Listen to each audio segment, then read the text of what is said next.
নমস্কার বন্ধুরা, কিছুদিনের মধ্যে আপনারা দেখতে পাবেন এখানে বিএমএসএসওয়াই এর নতুন একটি পোর্টাল লঞ্চ হয়ে গেছে অলরেডি, এবং সেই পোর্টাল থেকে আপনারা কিন্তু 2 লক্ষ টাকার স্কিমের আপনি কিন্তু এখানে আবেদন করতে পারবেন। বন্ধুরা, কোনো প্রিমিয়াম নয়, কোনো ইন্স্যুরেন্স নয়, এখানে আপনি আবেদন করলে আপনাকে সরকার থেকে 2 লক্ষ টাকা দেওয়া হবে। কারা কারা এখানে আবেদন করতে পারবেন? পশ্চিমবঙ্গের সমস্ত মানুষ এইখান থেকে আবেদন করতে পারবেন। গ্রামে এবং শহরে সবাই কিন্তু এখানে আবেদন করতে পারবেন।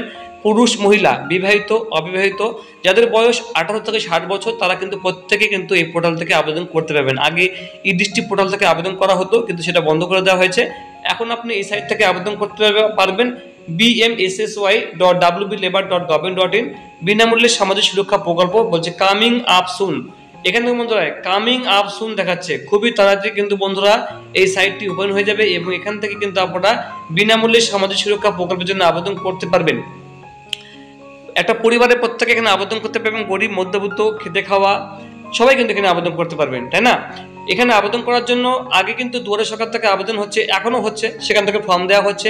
বিডিও অফিসে যাবেন, বিডিও অফিসে গেলেও কিন্তু সেখান থেকে ফর্ম দেওয়া হচ্ছে, সেই ফর্মটা নিয়ে ফিল আপ করে জমা করবেন, সেখান থেকে কিন্তু হতে পারবে। কিন্তু সবার সুবিধার জন্য, সবার স্বার্থের জন্য কিন্তু সরকার চিন্তা করেছে যে এবার বিনামূল্যে সামাজিক সুরক্ষা প্রকল্প কিন্তু আবেদন করতে পারবেন। কামিং আপ সুন দেখাচ্ছে, তার মানে হচ্ছে খুবই শীঘ্রই কিন্তু এই পোর্টালটি খুলে যাবে, এখান থেকে আপনি কিন্তু রেজিস্ট্রেশন করতে পারবেন। তো যখনই বন্ধুরা এটা শুরু হয়ে যাবে আপনাকে আমি জানিয়ে দেবো। তার জন্য আপনার কী কী ডকুমেন্টস লাগবে? আপনার ব্যাংকের পাসবই লাগবে, যে ব্যাংকে আপনার বই আছে, আপনার আধার কার্ড লাগবে, আপনার আধার কার্ড তো অবশ্যই মাস্ট লাগবে, আপনার ভোটার কার্ড লাগবে, রেশন কার্ড থাকলে রেশন কার্ড দেবেন, যদিও রেশন কার্ড কোনো ম্যান্ডেটরি কোনো ব্যাপার নয়, তাই রেশন কার্ড থাকতে হবে, এবং আধার কার্ডে এবং ভোটার কার্ডে যেন অবশ্যই কিন্তু নামের যেন মিল থাকে, এটা মাথায় রাখবেন।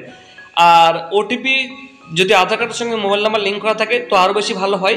এখন কিভাবে চালু করবে আমি বুঝতে পারছি না এখানে, যে ওটিপি বেস চালু করা হবে, আধার কার্ডে ওটিপি আসবে, সেই থ্রুতে ইউএসসি মাধ্যমে শুরু হবে, নাকি অনলাইনে কোনো মোবাইল নাম্বার, যে কোনো মোবাইল নাম্বার দিয়ে ওটিপি মাধ্যমে হলেও হবে, তো এটা কিন্তু স্পষ্ট করে এখন পর্যন্ত বলা যাচ্ছে না। তাই যখনই এটা কিন্তু শুরু হয়ে যাবে আপনাকে আমি স্টেপ বাই স্টেপ দেখিয়ে দেবো কিভাবে। দেখুন, এই যে ব্যাপারটা, এই যে এটা অনেকদিন ধরে চালু রয়েছে, এটা এখানে কিন্তু আপনাকে 1 টাকা জমা করতে হবে না, ঠিক আছে? এখানে 18 থেকে 60 বছর যারা আবেদন করবেন তাদেরকে 1 টাকা জমা করতে হবে না। সরকারি আপনার ব্যাংকে কিন্তু প্রতি মাসে 55 টাকা জমা করবে, যেটা চক্রবৃদ্ধি হারে সুদে আপনার ব্যাংকে জমা হবে, এবং সেই টাকাটা কিন্তু যখন আপনার 60 বছর বয়স হবে, 60 বছরের পরে কিন্তু আপনি টাকাটা কিন্তু আপনার ব্যাংকে কিন্তু পেয়ে যাবেন, তাই না? এই টাকাটা ব্যাংকে পেয়ে যাবেন, এবং আপনার কোনো পেনশন থাকবে না। এবং এটা বইটা করার পরে আপনি বিভিন্ন সুবিধা সরকার থেকে পাবেন, যেমন আপনার সরকারি বিভিন্ন হাসপাতালে অ্যাডমিশন থাকলে, তারপরে আপনার বড় কোনো অসুখ হলে এইসব এখান থেকে কিন্তু ফান্ড দেওয়া হয়ে থাকে, টাকা আপনি পাবেন, ঠিক আছে? আর বিভিন্ন আপনি আপনার প্রতিবন্ধী হয়ে গেলেন, আপনার কিছু ক্ষতি হয়ে গেল, আপনি অ্যাক্সিডেন্ট হয়ে গেলেন, সেক্ষেত্রেও কিন্তু আপনাকে কিন্তু কিছু 50% টাকা আপনাকে দেওয়া হয়ে থাকবে, বা আপনি মারা গেলেও কিন্তু আপনার পরিবারকে 2 লক্ষ টাকা দেওয়া হবে, ঠিক আছে? এটা একটা গুণ আছে বড়। তো বন্ধুরা, কামিং আপ সুন দেখাচ্ছে, খুবই তাড়াতাড়ি বন্ধুরা এখান থেকে কিন্তু আপনারা আবেদন করতে পারবেন। আর এখান থেকে আবেদন যখন শুরু হয়ে যাবে, কিভাবে আবেদন করতে হবে স্টেপ বাই স্টেপ আপনাকে আমি বন্ধুরা দেখিয়ে দেবো, ফর্ম ফিল আপ করে দেখিয়ে দেবো। তো এখান থেকে কিন্তু আপনারা মোবাইল থেকে কিন্তু আবেদন করতে পারবেন।